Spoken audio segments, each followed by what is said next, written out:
நண்பர்களே, தோழர்களே, ஆணவ குற்றங்களுக்கு எதிராக தனிச்சட்டம் இயற்ற கோரி நடைபெற்றுக் கொண்டிருக்கக்கூடிய சமூக நீதி கருத்தரங்கத்தில் தலைமையாகி கொண்டிருக்கக்கூடிய தோழர் கௌசல்யா அவர்களே, எனக்கு முன்பு பேசிய அண்ணன் செல்வகுமார் அவர்களே,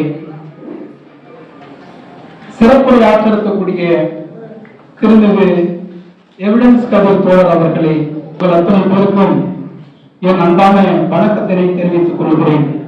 23 தமிழ் வழி என்கிற ஒரு படைப்பாளியினுடைய நூற்றாண்டை கொண்டாடி கொண்டிருக்கிறோம். தமிழ் வழி எப்படியான ஒரு படைப்பாளி என்றால், பாவேந்தர் பாரதிதாசன் இடத்திலே ஞானன் சுப்பிரமணியன் என்கிற ஒரு பேராசிரியர் பாரதியாருக்கு பிறகு நீங்கள் தமிழ் பணியை தொடர்கிறீர்கள், உங்களுக்கு பிறகு யார் என்று ஞானன் சுப்பிரமணியன் கேள்வி கேட்ட பொழுது பாவேந்தர் பாரதிதாசன் இப்படி சொன்னார், எனக்கு பிறகு தமிழொழிதான் தமிழ் பணியை தொடர்வார், என் பணியை செய்வார் என்று பாரதிதாசன் சொன்னார்.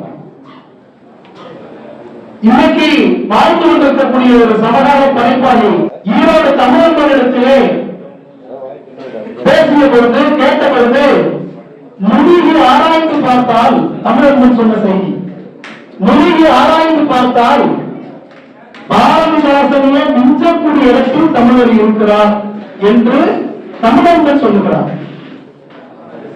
இப்படி குமரவேலன் என்கிற ஒரு பேராசிரியர் சொல்லுகிறார், தமிழர்களுடைய படைப்பு பாரதியாரை மிஞ்சக்கூடிய வகையில் இருக்கிறது என்று சொல்லுகிறார். விந்தன் என்கிற ஒரு படைப்பாளி சொல்லுகிறார், நாம் எல்லோரும் அவரோடு நெருங்கி பழகிவிட்ட காரணத்தினால் தமிழ் மொழியை சாதாரணமாக கருதுகிறோம். தமிழ் மொழி சாதாரணமானவர் அல்ல, அவர் ஒரு மேலை என்று விந்தன் சொன்னார். நாம் ஏன் இவர்களை மேற்கோள் காட்டுகிறோம் என்றால், தமிழ் மொழியினுடைய எழுத்தில் ஒரே ஒரு சாராம்சத்தை சொல்லுகிறேன்.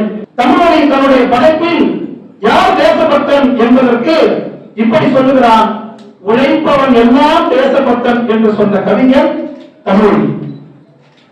இப்படியான தமிழொலி பொதுவுடைமை அமைப்பு, திராவிட இயக்க அமைப்பு என்று பணி செய்து ஒரு கட்டத்தில் கம்யூனிஸ்ட் கட்சியில் இருக்கிறார். கம்யூனிஸ்ட் கட்சி தடை செய்த பின்னாடி முன்னணி என்கிற ஒரு இயக்கத்தை தொடங்கி தனியாக நடத்தி கொண்டிருக்கிறார் தமிழொலி. இப்படியான ஒரு சூழலில் காதல் வயப்படுகிறார், ஒரு தோழருடைய மகனை விரும்புகிறார்.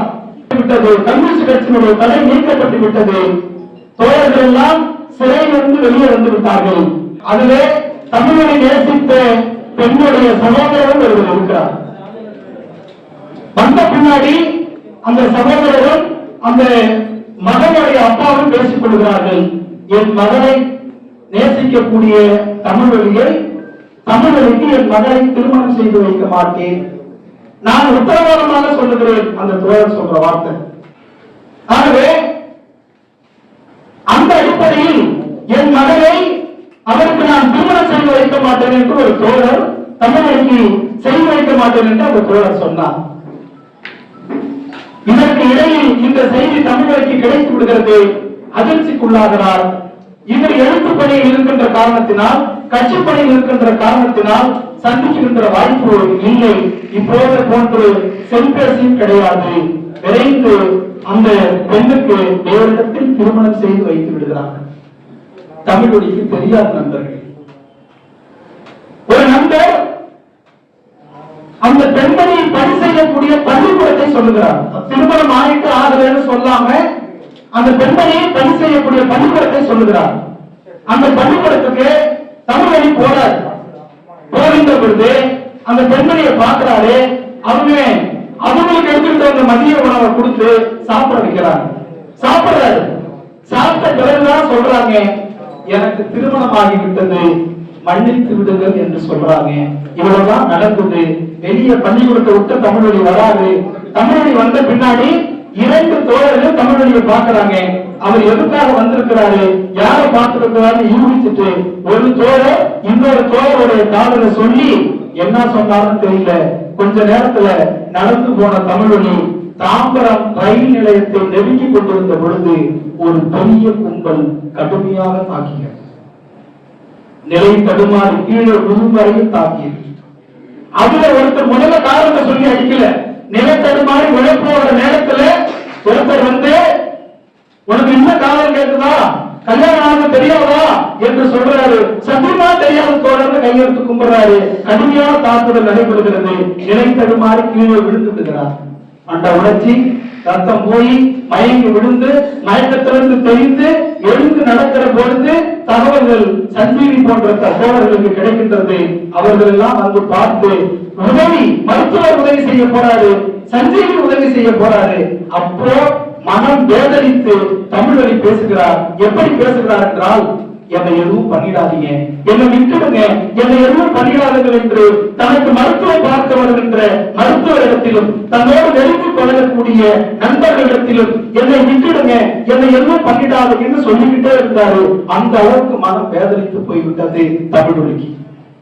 ஆணவ குற்றம் இன்று சொல்ல தோழர்களே, 60 காலகட்டத்திலேயே ஆகச்சிறந்த ஒரு படைப்பாளி பாரதிதாசனுக்கு பிறகு, பாரதிதாசனே சொன்ன வார்த்தை, எனக்கு பிறகு தமிழ்மொழிதான் என்று அடையாளம் காட்டிய ஒரு ஆளுமையை, ஒரு படைப்பாளியை, ஒரு கவிஞனை சாதியை காரணம் காட்டி அடித்து நொறுக்கியதுதான் இந்த மண்ணாக, சாதிய மண்ணாக இருக்கின்றது. ஆகவே அதிலிருந்து அவர் நீண்டு வருவது ஒரு பக்கம்.